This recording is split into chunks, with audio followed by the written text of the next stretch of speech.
Hello สบายดีทุกคนสบายดีแม่บ้านสบายดีอุ่นสบายดี FC ทั้งภายในและต่างประเทศมื้อนี้เขาก็จะมาอัปเดตข่าวสารเนาะว่าเที่ยวบินแรกของปี 2026 ไปฮอดไสแล้ว เดี๋ยวนี้ก็ไปฮอดประเทศลาวฮอดแล้วเนาะว่าไต International Airport ฮอดมื้อวันที่14แม่นเดี๋ยวนี้ก็เพิ่นก็ไปฮอดมองศพหยังก็จะห้องว่า Welcome Center เนาะศูนย์ต้อนรับชั่วคราวฮอบนี้ถือว่าเป็นฮอบปฐมฤกษ์ของปี 2026 ที่ทางการสหรัฐอเมริกาได้ส่งคนลาวเฮาที่อยู่สหรัฐอเมริกากลับบ้านเนาะตามการรายงานข่าวที่เฮาได้ยินมาเนาะพี่น้องอยู่ในนั้นเนาะอยู่ในนั้นก็มีผู้หญิง2คนแล้วก็เฮาคิดว่ามีแฮนดิแคปบ่แม่นผู้เสียขาบ่ผู้นึงเฮาเห็นอีกคนนึงนี่แม่นเฮาเห็นเรามีไม่ค่ำเนาะจากการที่เห็นภาพเฮาคิดว่าเราอาจจะพิการขาหรือว่าเพิ่นอาจจะย่างบ่ได้หรือว่าเพิ่นอาจจะเจ็บขาอันนี้มันก็ยังบ่แน่นอนอันนี้เฮาเว้าไปตามรูปที่เฮาเห็นเนาะพี่น้องและอีกอย่างนึงปี 2025ที่ผ่านมานี่มีคนถามว่าที่ผ่านมาเจ้าหน้าที่ทางสหรัฐอเมริกาได้ส่งคนลาวกลับบ้านไปแล้วมีจำนวนเท่าใดตามที่เฮาเก็บกับข้อมูลคาดเดาว่าเนาะอันนี้ประมาณเนาะพี่น้องประมาณระหว่าง400นี่แหละเนาะ400หรือว่า400ปานน้อยนึง400กว่าๆเนาะของปี2025เนาะแต่ว่าปีนี้เฮาก็มาเริ่มต้นกันใหม่เนาะเฮาจะมานับ1ใหม่เพราะฉะนั้นเฮาจะมาเก็บกำข้อมูลไปนำกันเด้อพี่น้องว่ารอบแรกนี่แม่น55คนรอบต่อไปจะเป็นแนวใดแล้วแต่ละรอบนี่จะมีภายในปีนี้เจ้าหน้าที่นี่จะจับคนลาวส่งกลับประเทศลาวนี่จำนวนเท่าใดแล้วก็แต่ละเดือนแต่ละมื้อแต่ละอาทิตย์นี่มันจะเพิ่มขึ้นบ่เพราะว่าทุกมื้อนี้เขาก็ได้ยินข่าวว่าเจ้าหน้าที่เขาเจ้าคุ้นเขี้ยวส่งคนที่อยู่สหรัฐอเมริกาที่แบบมาในนามอพยพแบบผิดกฎหมายบ่หรือว่าคนที่เข้ามาแล้วกระทำผิดกฎหมายบ่แล้วเขาส่งกลับคืนเมืองยังประเทศต้นทางนั่นก็มีจำนวนเพิ่มขึ้นยกตัวอย่างคืออยู่สมัยปัจจุบันนี้เนาะอยู่ที่รัฐมินนิโซตาก็มีการคุ้นเขี้ยวที่ว่าเขาเจ้าจับกลุ่มคนที่อยู่แบบผิดกฎหมายนั่นก็เพิ่มขึ้นวันนี้เขาก็จะมาเกี่ยวมาถึงว่าคนลาวเฮาที่ถูกส่งไปในรอบนี้อาทิตย์แรกก็จะเป็นเจ้าหน้าที่เพิ่นก็จะมากวดสอบประวัติของแต่ละคนว่าทุกคนมีประวัติไปจังใดมาจังใดอดีตเคยเฮ็ดหยังมาก่อนแล้วหลังจากนั้นเจ้าหน้าที่เพิ่นก็จะถ่ายรูปเอาผู้ที่มีการซักลายเนาะเจ้าหน้าที่เพิ่นสำหรับผู้ชายเพิ่นก็ให้แก้เสื้อแล้วก็ถ่ายรูปอันนี้แม่นตามที่เฮาได้ยินจากผู้ที่เพิ่นเคยอยู่ในศูนย์รับต้อนชั่วคราวนั่นเพิ่นก็เล่าให้เฮาฟังแบบนี้เนาะหลังจากนั้นอาทิตย์ที่2ก็จะเป็นอาทิตย์ที่พี่น้องที่อยู่ทางประเทศลาวเนาะให้ไปเยี่ยมยามหรือว่าเป็นยื่นฟอร์มหรือว่าเนาะยื่นฟอร์มขอประกันตัวของผู้ที่ถูกส่งกลับจากสหรัฐอเมริกาเนาะกลับบ้านนั่นแม่นให้บางทีอาทิตย์ที่2ก็สามารถยื่นฟอร์มเข้าไปได้เนาะอันนี้แม่นยื่นไปปึ๊บบ่แม่นว่ายื่นเข้าไปแล้วเพิ่นจะปล่อยออกมาโลดบ่แม่นเฮาหลังจากที่เฮายื่นฟอร์มเข้าไปแล้วเฮาก็ต้องได้รอท่าเนาะรอท่าไปตามคิวว่าพี่น้องเฮาจะถูกคิวมื้อใดวันที่เท่าใดจึงได้ถูกปล่อยตัวนั่นเองเนาะอันนี้แม่นขึ้นกับเจ้าหน้าที่อยู่ที่ศูนย์เนาะว่าเพิ่นจะปฏิบัติแบบใดและหลังจากนั้นอาทิตย์ที่3ก็จะเป็นอาทิตย์ที่เพิ่นเริ่มปล่อยตัวเนาะปล่อยตัวผู้ที่ถูกส่งกลับเมื่อยังประเทศลาวนั้นเพิ่นก็ทยอยส่งคืนหาครอบครัวบางคนอยู่บ้านไกลอยู่ต่างแขวงก็จะยากแดเพราะว่าต้องได้เดินทางขึ้นมาเวียงจันทน์เนาะเพื่อจะมาประกันตัวเอาญาติพี่น้องถ้าหากว่าผู้ใดอยู่ต่างแขวงมีพี่น้องที่ถูกส่งกลับจากสหรัฐอเมริกากับประกอบฟอร์มเนาะประกอบฟอร์มแล้วก็มายืนบางคนอ่านว่าโอ้ฟอร์มไปเอาอยู่ไสเฮ็ดจังใดบ่ฮู้จักเฮ็ดเนาะก็สามารถติดต่อเข้ามาทางเพจ Facebook ของอุนีเท็กซัสได้เนาะเฮาหรือว่าติดต่อทาง Double Displacement แม่น เพิ่นก็ให้คำแนะนำให้แม่นให้คำแนะนำให้การช่วยเหลือเนาะบางคนว่าโอ้บ่ฮู้ double depressment แม่นหยังอยู่ใส่เฮาสิขึ้นหน้าปกให้ว่าเพจ Facebook ของเพิ่นหน้าตาเป็นแนวใดและให้ทุกคนแคปเจอร์เอาหรือว่าถ่ายรูปเอาแล้วก็ไปซอกเอาเนาะพี่น้องเนาะหรือว่าลิงก์อยู่ทั้งลุมแม่นคันบางคนก็ไม่เข้าใจก็เข้าไปลิงก์อยู่ทั้งลุมไปกดแล้วก็เข้าไปหาเพจของเพิ่นโลดแม่นสามารถติดต่อหาเพิ่นได้เนาะทางเพจ Facebook ของเพิ่น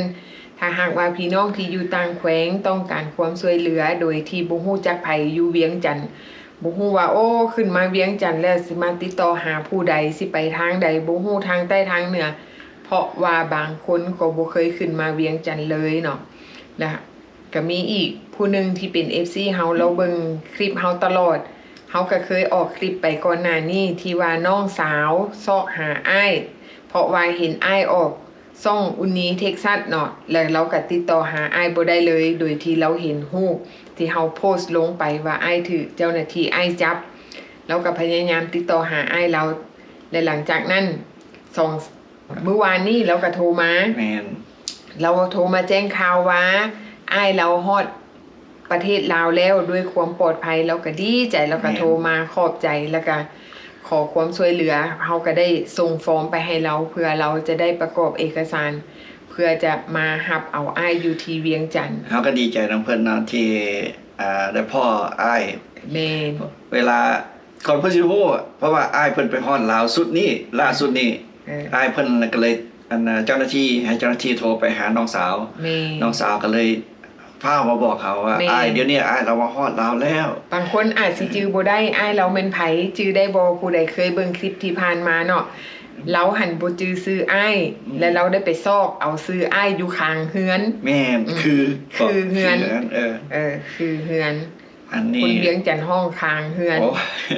คือก็ได้ข้างก็ได้เนาะเราไปซอกเอาชื่ออยู่หันแล้วว่าได้อันนี้แหละเป็นจุดเด่นที่ว่าให้คนจื้อได้ว่าโอ้เนาะโทรมาความตื่นเต้นดีใจของเราหลายเราโทรหา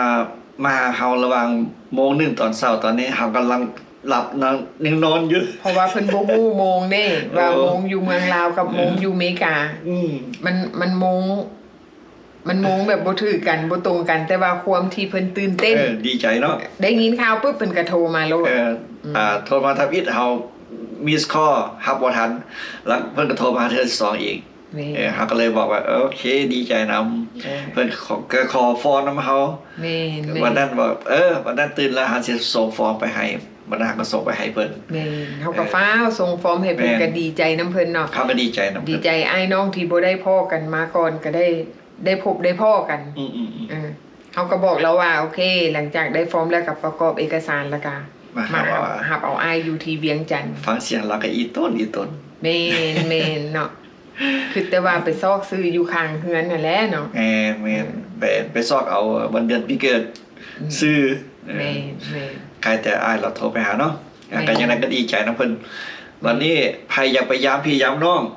เฮาก็ต้องมีฟอร์มต่างหากได้วันนี้แม่นไผต้องการไปยามพี่ยามน้องเนาะเพิ่นก็มีฟอร์มให้เขียนเนาะประกอบฟอร์มเพื่อที่จะไปยามพี่น้องอยู่ที่สถานที่พักเซาซัวคราวเนาะถ้าหากว่าไผต้องการฟอร์มก็ติดต่อมาทางเพจของอุนีวงศ์พระจันทร์ทาง Facebook ก็ได้หรือว่า Double Replacement ก็ได้คันสะดวกบอนใดก็ติดต่อหาบอนนั้นเนาะพี่น้องเนาะเฮาก็ดีใจ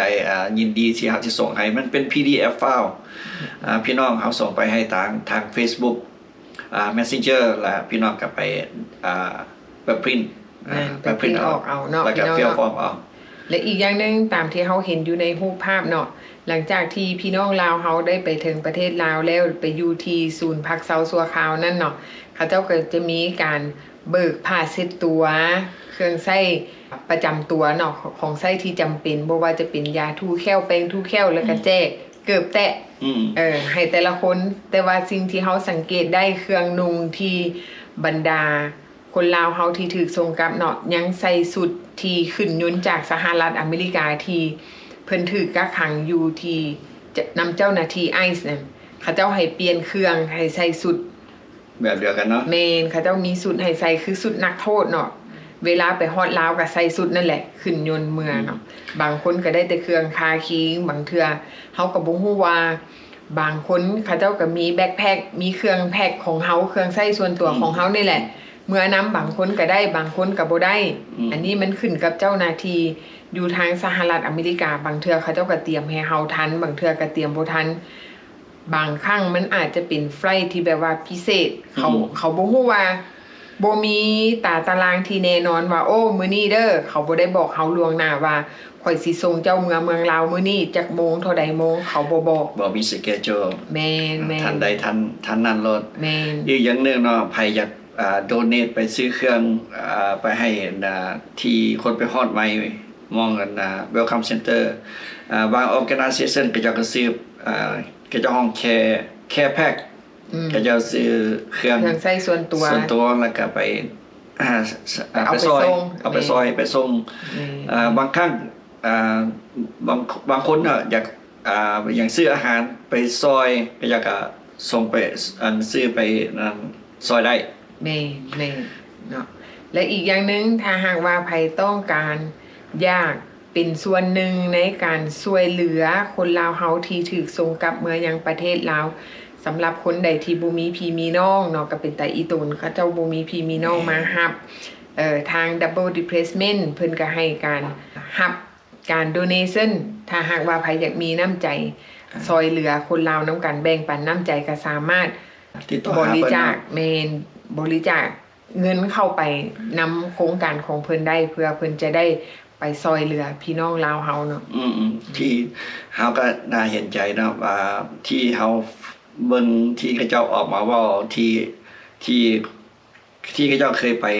มอง Welcome Center นะเขาเจ้าว่าไปเขาเจ้าก็อยากเขาเจ้าความรู้สึกของเขาเจ้านะก็แบบน้ำตาตกเพราะว่าเขาเจ้าไปเจอปัญหาที่แบบบ่มีเครื่องใช้ของซอยทุกสิ่งทุกอย่างเพราะฉะนั้นเขาเจ้าก็เลยซื้อแค่แพ็คแบบสบู่บ่เป็นยาสีฟันบ่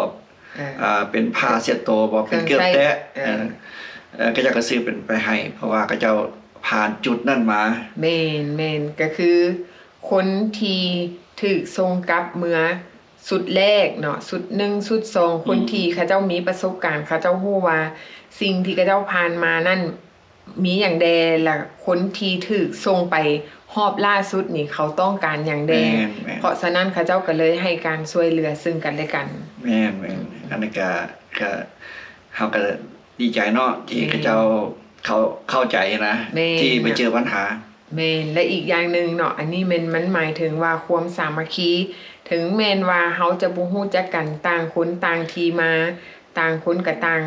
ออกจากสหรัฐอเมริกาต่างรัฐต่างเมืองแต่ว่าไปพ้อกันอยู่ที่ประเทศลาวแต่เฮาบ่ทิ่มกันเฮาขึ้นยนต์ลำเดียวกันแต่ก็บ่ทิ่มกันเนาะซอยเหลือซึ่งกันและกันบ่ว่าคนลาวเฮาอยู่ไสเนาะอยู่เหนืออยู่ใต้อยู่ไสก็ช่างหักแพงเอากันพี่น้องแม่นและอีกอย่างนึงคนลาวอยู่ที่ประเทศลาวเขาเจ้าก็อ้าแขนรับบรรดาคนลาวเฮาที่ถูกส่งกลับเมืองบ้านเนาะให้การช่วยเหลือให้คำแนะนำเนาะขึ้นเบิ่งเนาะเดี๋ยวนี้เฮานึกภาพอยู่มินนิโซตาเดี๋ยวนี้ถือเขาเจ้าคมเหงขนาดใดเฮาเป็นคนเอเชียจังซี่นะเขาเจ้าแบบกวดล่างเขาเจ้าโอ้ยเอาทุกสิ่งทุกอย่างเลยที่เขาเจ้าแบบคล้ายๆคมเหงแบบ racist นะแม่นเฮาแบ่งแยกผิวแบ่งแยกแบบคนเฮาก็อยู่ยากนำมาอยู่ยากเขาเจ้าแบ่งชนชั้นเนาะแม่นแบ่งชนชั้นเฮ็ดให้ทุกมื้อนี้อยู่อเมริกานี่ถือว่าคนลาวเฮาที่อยู่อเมริกาหรือว่าแม่นคนเอเชียเฮาที่อาศัยอยู่อเมริกาถือว่าอยู่ยากขึ้นบ่แม่นแต่ว่าเอเชียอยู่ยากแม้แต่คนผิวขาวเองเขาก็เริ่มอยู่ยากเพราะว่าหยังมันเกิดความวุ่นวายภายในประเทศเนาะเพราะว่าคนผิวขาว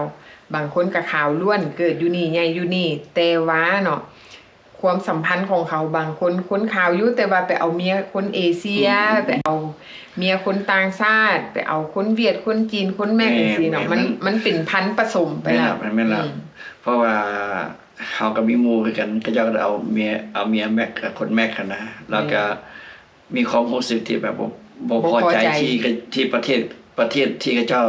รัฐบาลชุดนี้มาเฮ็ดแบบนี้นะ แม่นหลายๆคนที่แบบบ่พอใจปานใด แม่นแล้วเพราะว่าเฮาก็บ่เว้าดอกบางคนนะเฮาก็บ่